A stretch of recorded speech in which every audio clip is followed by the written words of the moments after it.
Being 1 o'clock, we'll call the meeting to order, the special meeting to order. Roll call, please. Mayor Bosmus. Here. Commissioner Baker. Here. Commissioner Collins. Commissioner Gary. Here. Commissioner Miller. Here. Commissioner Talentino. Here. Commissioner Twardy. Here. Okay, Commissioner Talentino. So moved. Make a motion to excuse Commissioner Collins. Support. All those in favor signify by saying aye. Aye. Opposed, same sign. Motion carried. Thank you. Please stand and join us in the Pledge of Allegiance.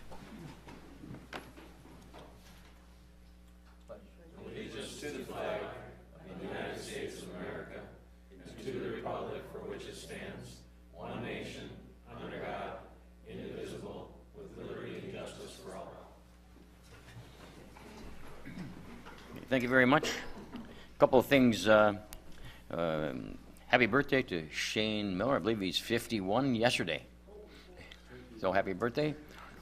Also, the special meeting called for by the Corps of Engineers, and certainly happy to welcome to the, I think Greg's been here before, but to the first time in City Hall, Commander Greg Turner. Oliver's distant cousin. See the resemblance? Look at him.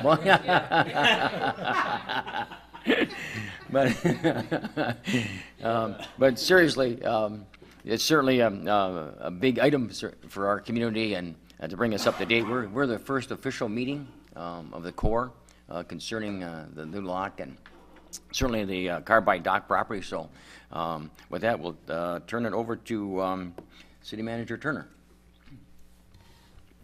Thank you, Mayor. I would yield my time and any comments to the commander, Mr. Sprague. Okay.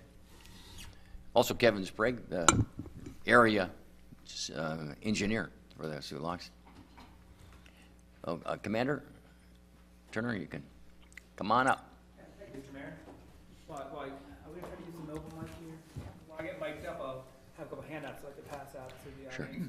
For everybody back here, there's on the table back here a simple postcard style, which is like an infographics, easy to digest, and then a more detailed two-page walkway specifically on the new lock, and I'll be discussing most of the stuff on this document in today's presentation. Great, thank you, Robin. Sure. You hear me fine? Yeah. Okay. Do you mind taking one and passing down? Okay.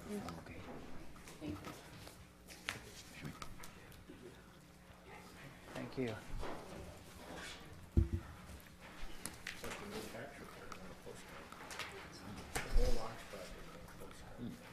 Okay.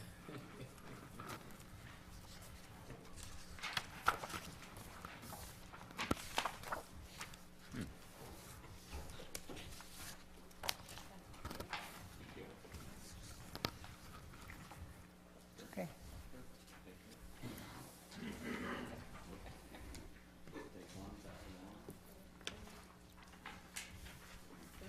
Yeah, you're welcome. So, Mr. Mayor and Commissioners, thank you for having me. I want to say thank you for the warm welcome and a little humor here, but this is my third trip up to the Sault.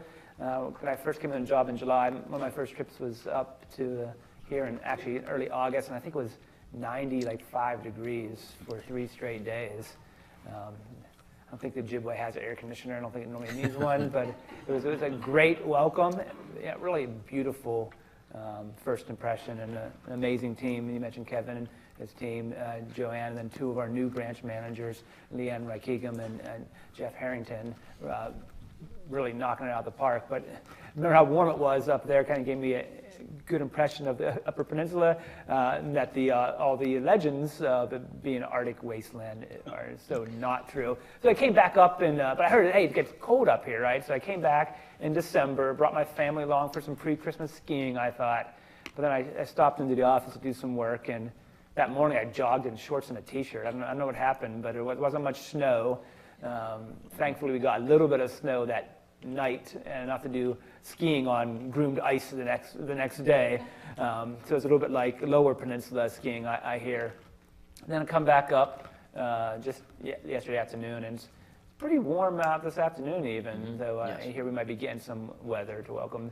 But anyway, I appreciate vicariously looking through my weather app. I have Sault Ste. Marie as one of my locations. It's always, or has been, about 10, 15, maybe 20 degrees colder than Detroit.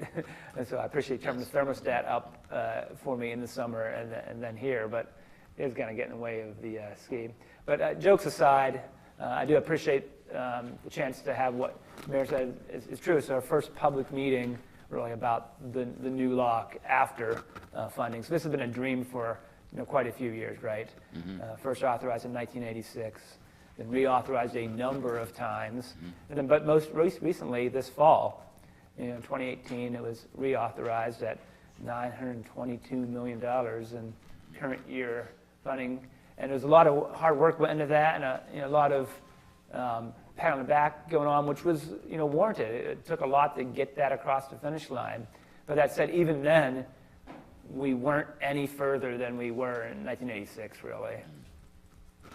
Another way to look at it. So there's a lot of work left to be done. But since that authorization, a lot has happened. The federal government provided $32 million to the construction of the new lock in the FY19 work plan. And then the state of Michigan came on top of that, and Governor Schneider committed $52 million, which will also go to the lock. We actually have a plan to spend some roughly $37 million of that this year. Okay. But anyway, so I have a little presentation. I'll walk you through it. Some of the first topics probably well known to y'all, and it's just the importance of this new lock. And I'll talk in more detail about the new lock itself, and then wrap up with really one of my key points is that while we're underway for building a new lock, really, the most important thing remains keeping the existing infrastructure fully operational. Okay, so thank you. All right, so this slide really talks about how the new lock will eliminate that single point of failure in the Great Lakes navigation system. So as I know you're all certainly aware, the Great Lakes certainly function as a system with interconnected ports. And unlike some of the coasts that I worked with before on USA's headquarters staff, less competition between the ports and more of a point to point. But for a lot of that stuff, it has to pass through the Sault locks. So 86% of the tonnage historically has been PO restricted. Actually, I think it's a higher number than that actually goes through the PO lock just because of the efficiency of the 1,000-footers, but 86% being restricted to the Sault, to the PO lock specifically. And then, of course, nearly all of the taconite, the iron ore that goes through the Sault lock goes through the PO lock as well. And we'll get into a little more, one more slide I have after this, but what that really means is that the American steel industry, especially the integrated steel mills, are dependent on the Sault in one way or another. And that's really all of North America, not just, I said the U.S. ones, but even the plant upstream here just across the river is reliant on coal and limestone that comes through these locks. So obviously the Sault lock and the facility we have here is a key part of our local economy.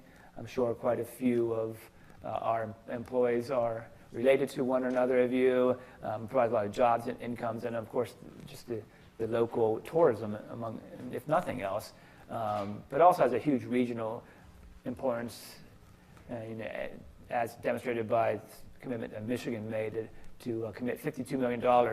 And I didn't say earlier, $52 million that they didn't have to commit.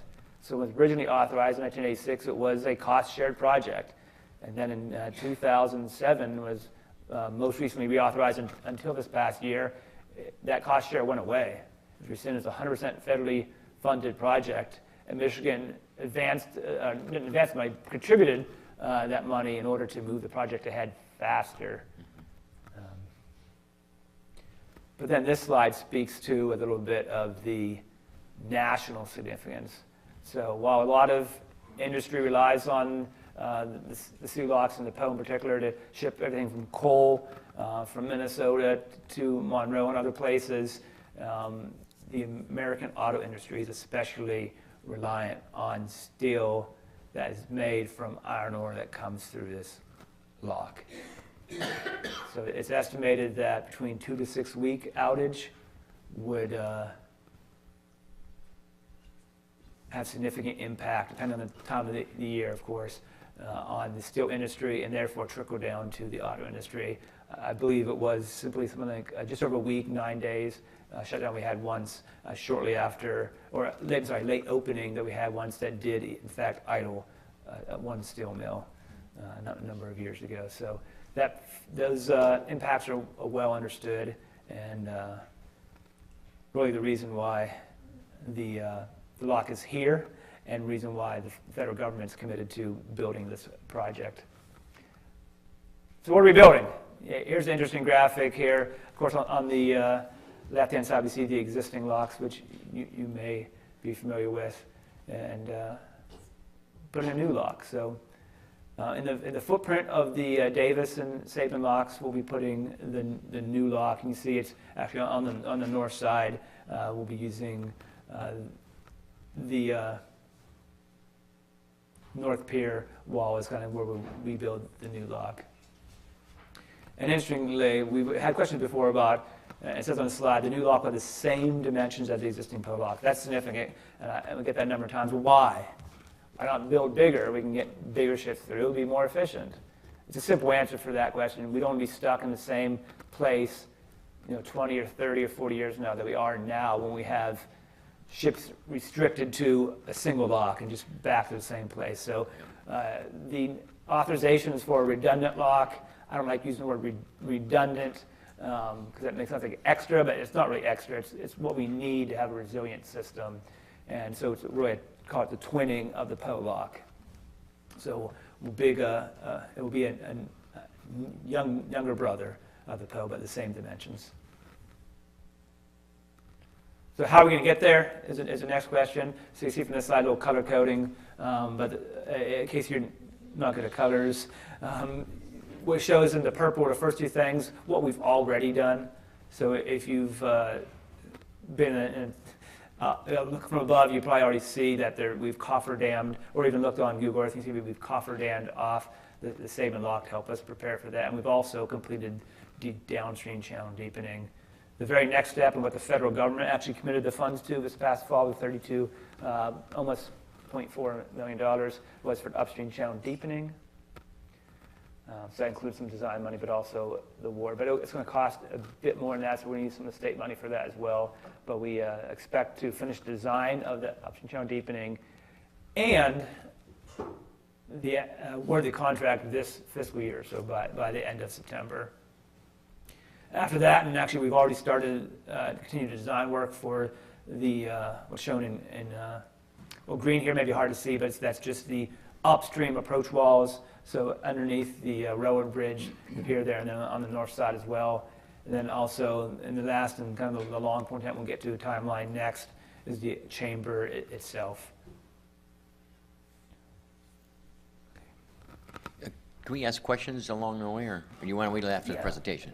I'd like to wait after the presentation, Okay. because I might get there anyway, but Okay. if you have something pressing, I certainly can, Okay. small enough audience here, Okay. we can go either way.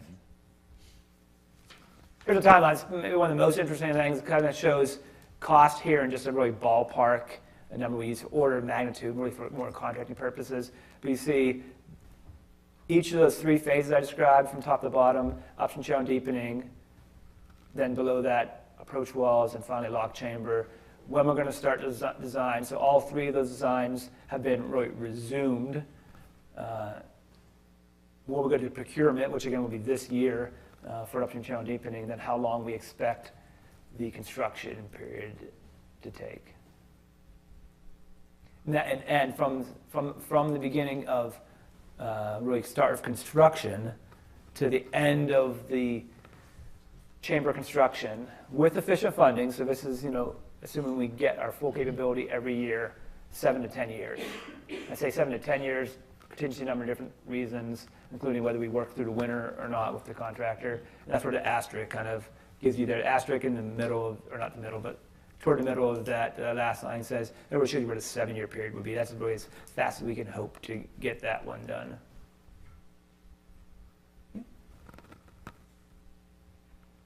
Let's look a little closer to each one to show where we're at. And I talked a bit about the upstream channel deepening. Again, we're going to start advertising this contract this summer.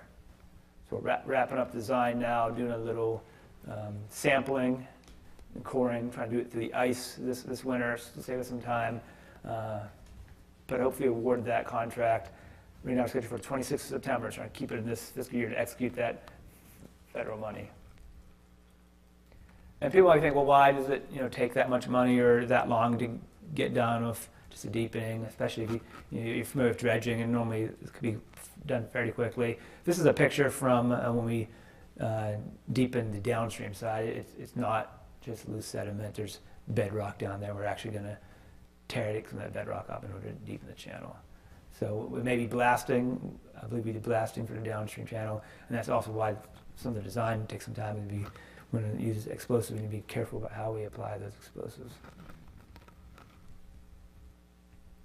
Again, maybe a little hard to see in this picture here, but this is a graph that shows us where we're looking at doing the upstream approach wall repairs. That really, those walls were built, of course, more than 100 years ago now, and they've greatly deteriorated. A lot of erosion underneath them, and we're going to replace that with cells that can also be strong enough to hold the larger 1,000-foot vehicles. So it's take a lot of work. We were actually talking with some of our stakeholders from Lake Carrier Association, et cetera, about potentially adjusting this to make it work better for what they're trying to do. And that actually might end up saving us money, but get more out of it at the same time. And finally, the new lock chamber itself. And in this diagram, you'll see that we actually have the downstream approach walls, which were not completed as part of the earlier deepening that wrapped up in 2011, but that's included in part of this project. And of course, this is the largest part, both in design and actual construction for the project. Okay. And this is actually my final slide on the new lock. So maybe it would make sense to pause after the slide to ask questions about the new lock, but I don't want to make sure we don't get away from the last point. So, I don't want to derail that part of the brief, but this does just lay out what we're doing kind of by fiscal year and and of course in the past tense, so prior to this year and this year, what we've actually received as far as allocation. So again, we spent $32 million already on planning and the investigation side, on the design and that cofferdams and downstream channel deepening.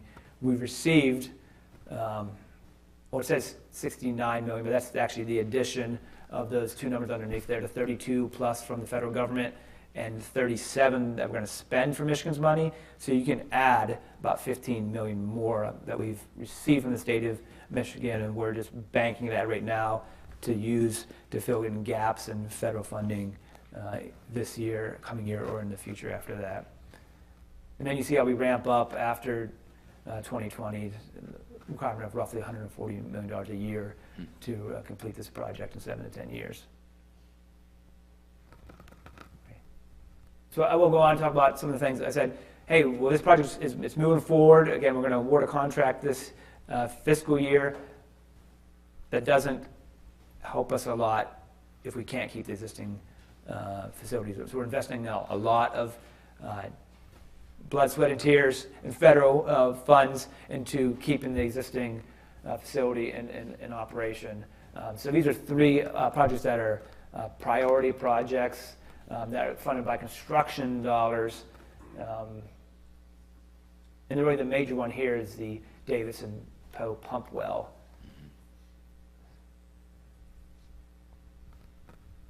But we also have, of course, and you see a picture from left to right, that's the ship arresters and the Poe lock, designed for, so right now about 50 years old, but not just old, but also designed for smaller ships.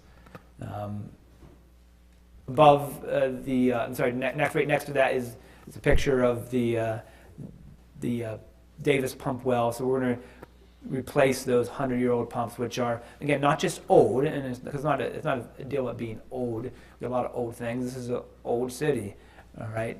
But it's the condition of them, and right now it's like a water park down there, except not one you'd send your kids to. It makes it harder to actually dewater the lock and do some other maintenance.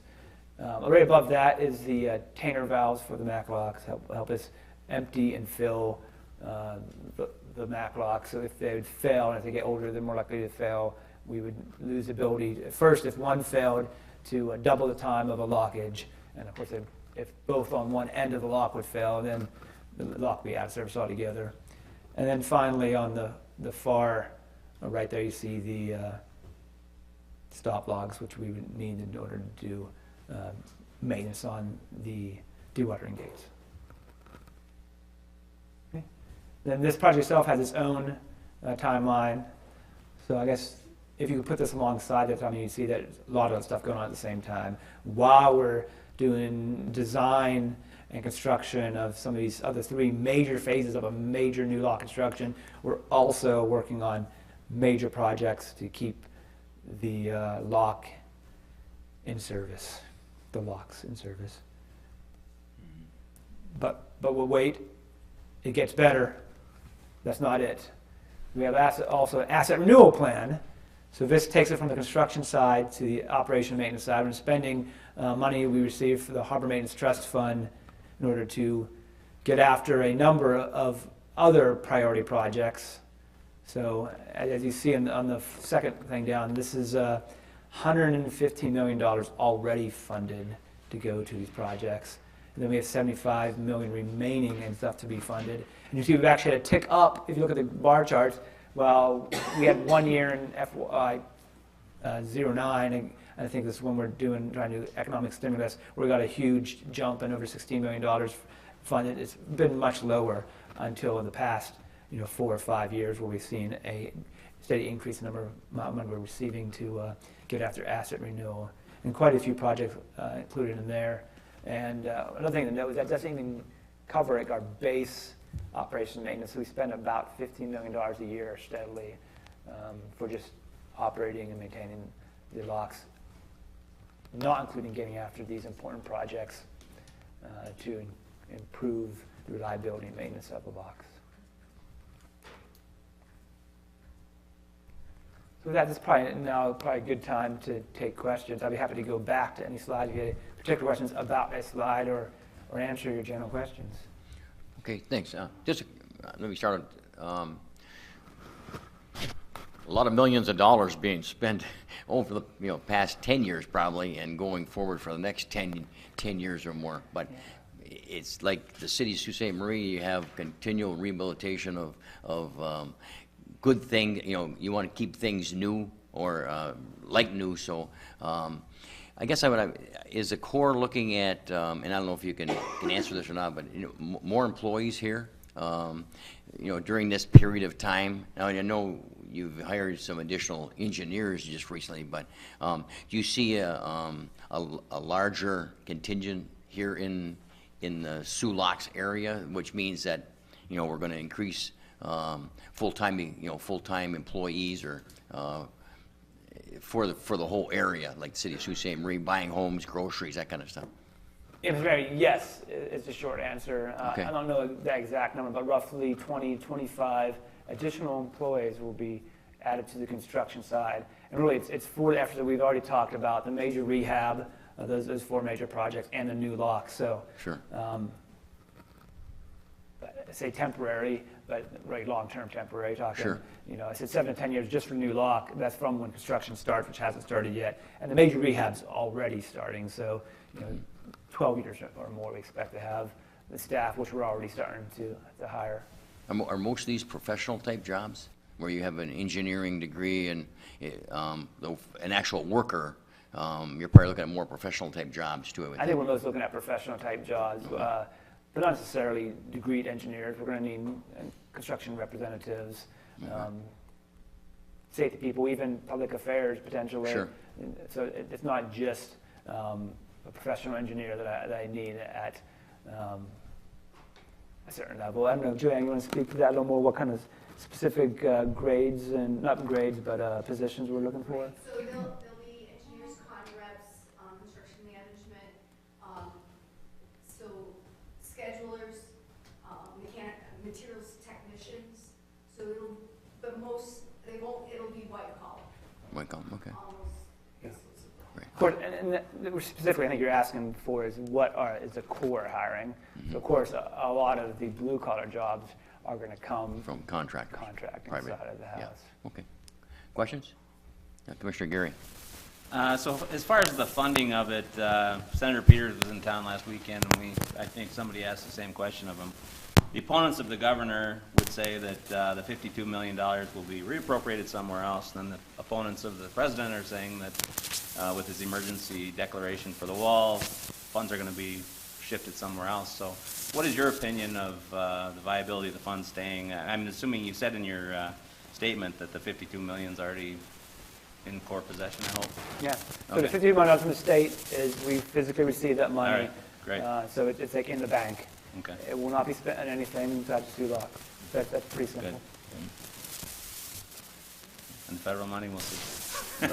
Yeah, you mean the $32 million from No, the going original forward, plan? the appropriation for the project, so. Yeah, I mean, I really can't That's speak year to to going year. forward. I mean, that's kind of the beauty of working at the district level, is I get to execute the mission put in front of us.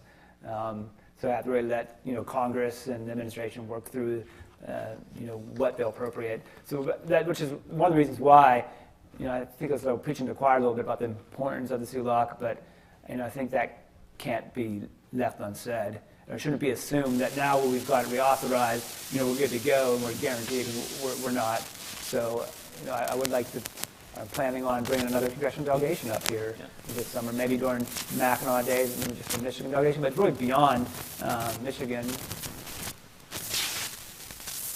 Is that me? Here we go. But I say it's really beyond just the Michigan delegation. So obviously this is a regional, and then I discussed a national impact, right? Yeah. So we're talking about maybe bringing Chairwoman Capter up from Ohio. She's a new chairwoman of the E&W Appropriations, Energy and Water Appropriations Committee, which is an important person to have on your side. And being an Ohio congressman, he understands that. But it's one thing to understand it and to read a slide and so you can see a report from Homeland Security about the perils of efficiency. It's another thing to stand up here and kind of know it somehow. I don't know how. I can't explain how it helps, but I'm sure maybe you can explain better. Okay. Commissioner Twarney? Yeah, thank you. Well, my father actually, after he got out of the Army, he received his first part-time summer job helping with the expansion of the POLOC. Was that back in 1967 or? Sounds about right. Yeah. We're planning on celebrating like the 50th anniversary of the opening of it this summer. So yeah, absolutely. Yeah, and then he was actually able to procure a full-time job, and he worked with Kevin for quite a few years, 36 years. He was a river rat, so he was on the Harvey and the Nicolay, but that's just a side note. So a lot of the questions within the community are, and people keep approaching me and asking me, as the phases continue to come in, and let's say it does get appropriated for the actual construction of the lock, as phases continue to come in and go out, how many workers are we expecting to see with each phase at one time coming into the community so that we can be prepared as far as housing availability? And I'm sure a lot of it will be short-time housing, so if you own a motel and you offer those, weekly rates, you're going to benefit from that. But what can we see as far as? That's a great question. Our economic analysis estimated more than 1,100 jobs, but it said over the 8-year period, so I don't know if that means it would ever see that many at one time. Right. That sounds on the high side to me, but I don't know. Yeah, somebody suggested something around as high as 400 jobs from the Okay. contracting side. That may be on the low side. Okay. Yeah. That's sort of what I was estimating, but a lot of people are envisioning that this lock project will be like the projects of way before, but now there's technology, and with the advancements of technology, you don't necessarily have to have so many boots on the ground. You can do things in Sure, other areas. especially for the first job I mentioned, the upstream channel deepening. You're not going to see a lot of equipment. You're not going to necessarily see a lot of workers for that. But yeah, really the chamber is where we should see a lot of that. The but maybe largest the influx. coast walls as well. Okay. All right, thank you. One of So, our, I'm sorry, I want to highlight, I mean, a lot of different projects going on. So, I mean, God bless their heart.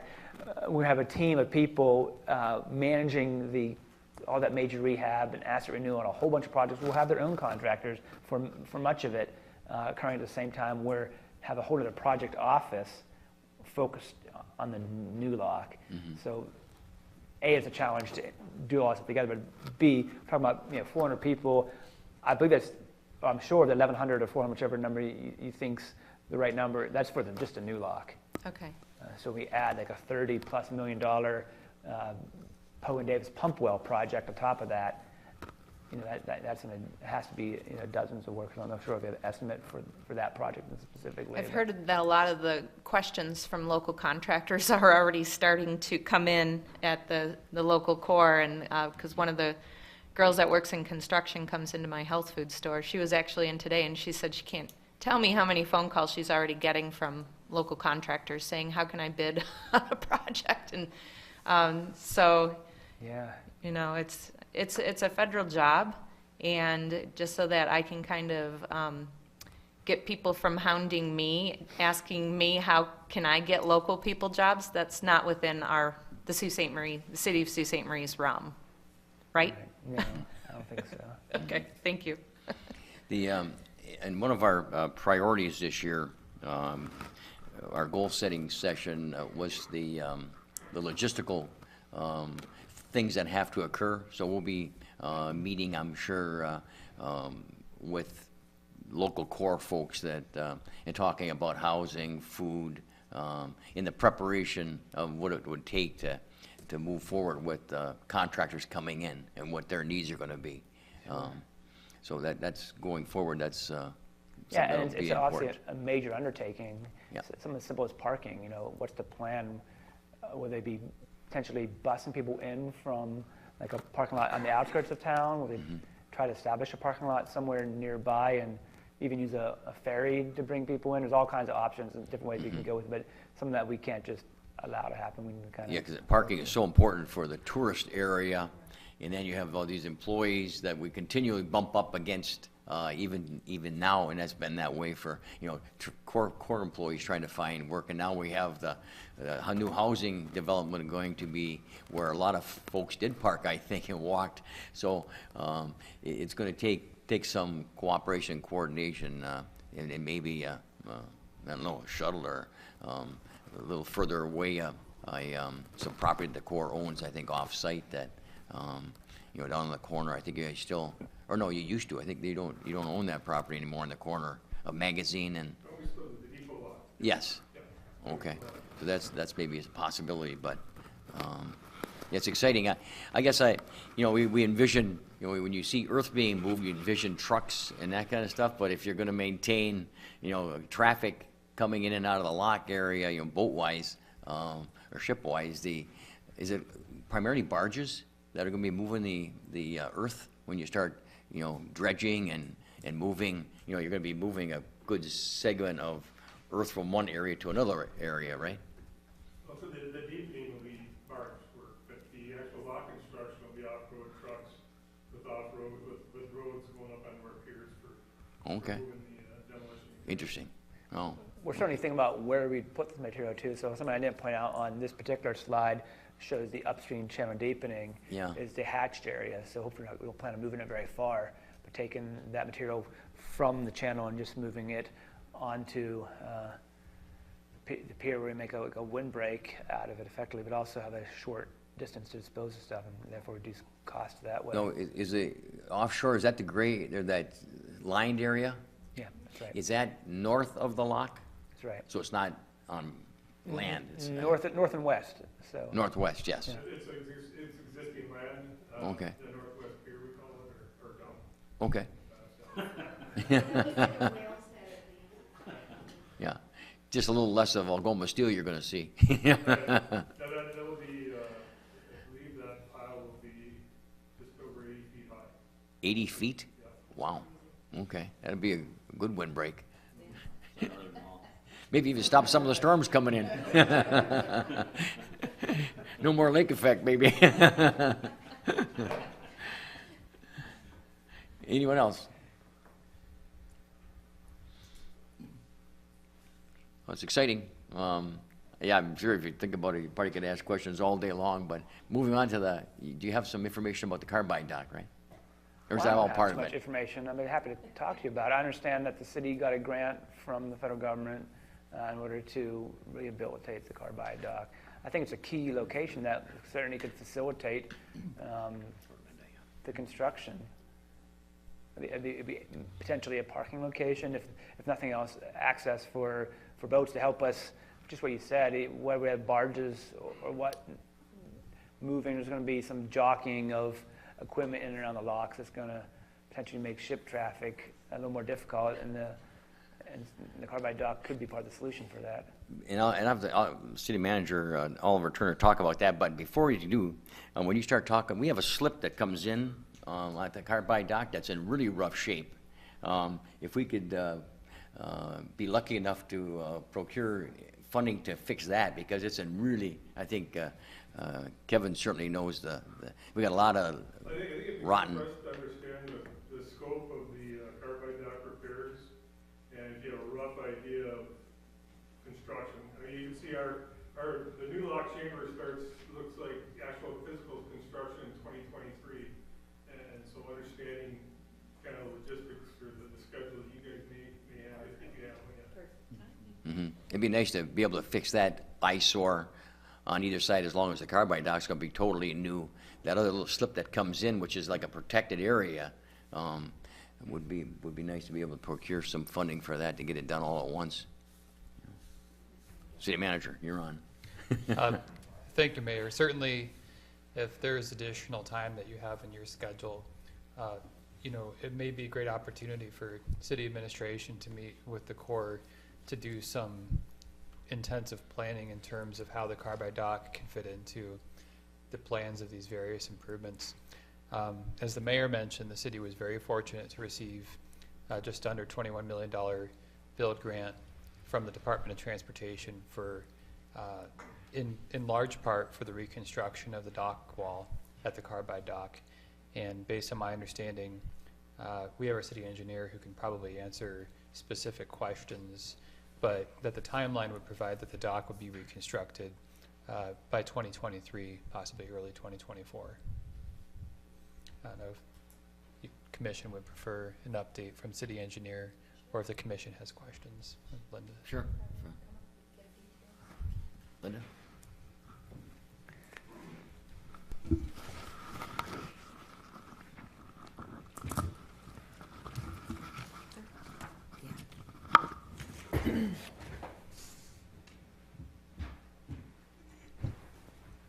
Bonnie can switch to the document camera.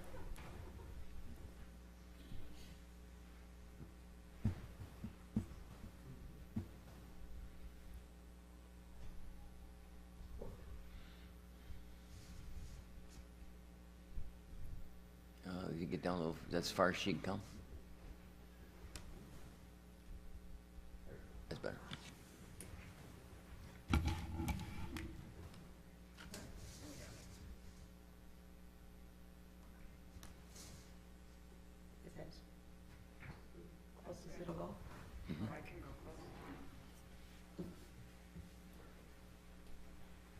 Great. Okay, so in looking at comparing our schedule to the Corps' lock schedule, we're working right now to select our design consultant, and as part of the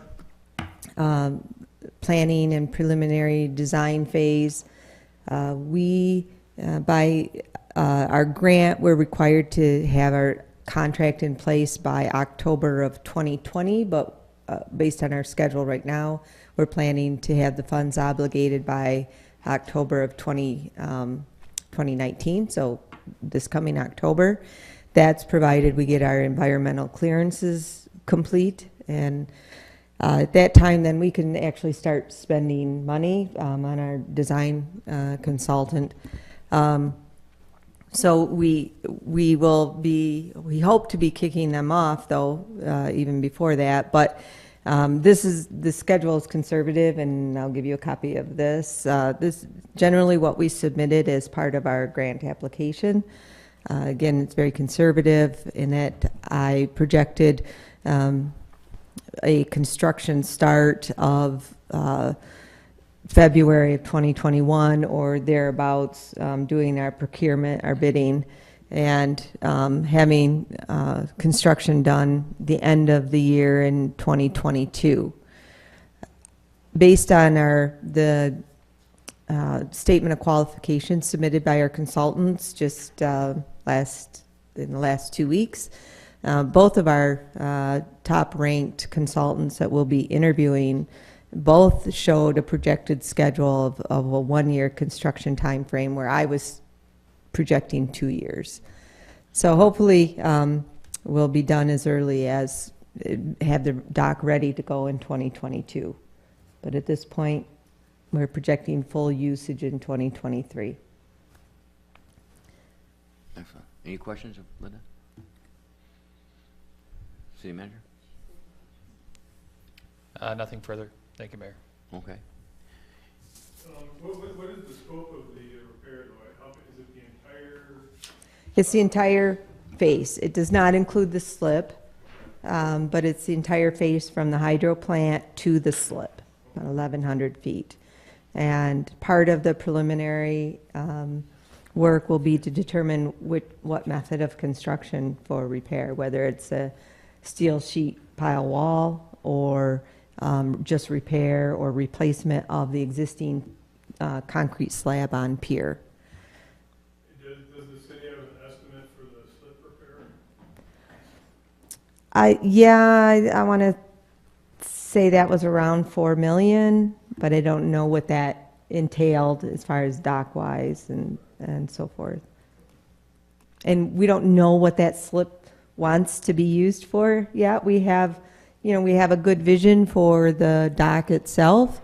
The west side being Alfred Park, cruise ships, somewhere in the middle, and then pure marine, commercial marine activity to the far east. But as far as the slips go, we don't have a good vision for what those how they need to function.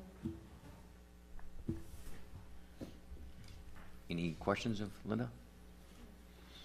Okay, thank you. Do we have anything else? Nothing further from administration. Thank you, Mayor. Okay. Anything further from the Corps? Kevin, you have anything you'd like to? No, I just want to reiterate that the carbide dock is critical for construction.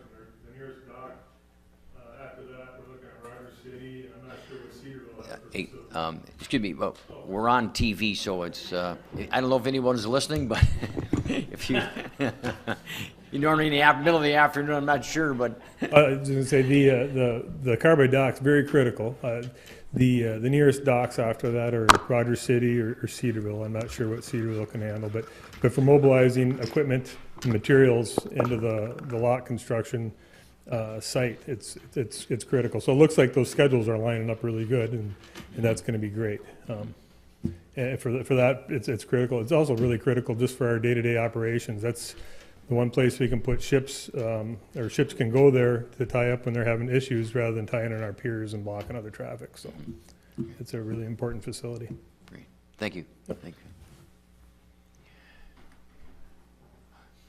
you. Jeff, do you have anything you'd like to? But okay. I guess we're concludes. And if I may, Mayor, just would like Sure. to express appreciation to the Army Corps for their information, for their dialogue, and for their providing necessary information to elected officials as the carbide dock grant application was being developed by city administration. Certainly think that came in crucial. Mm-hmm. And then let me also say that if the need occurs there where we have to do this again, feel free to just get a hold of the city manager, and we'll continue to enjoy the updates. Okay, thanks. Okay, going to item C, matters presented by the public. Anyone in the audience like to make a comment at this time? D, matters presented by the City Commission. Commissioner Gary. Make a motion, we adjourn this meeting? Support. Then move forward. All those in favor signify by saying aye. Aye. Opposed, same sign. We are adjourned. Thank you very much.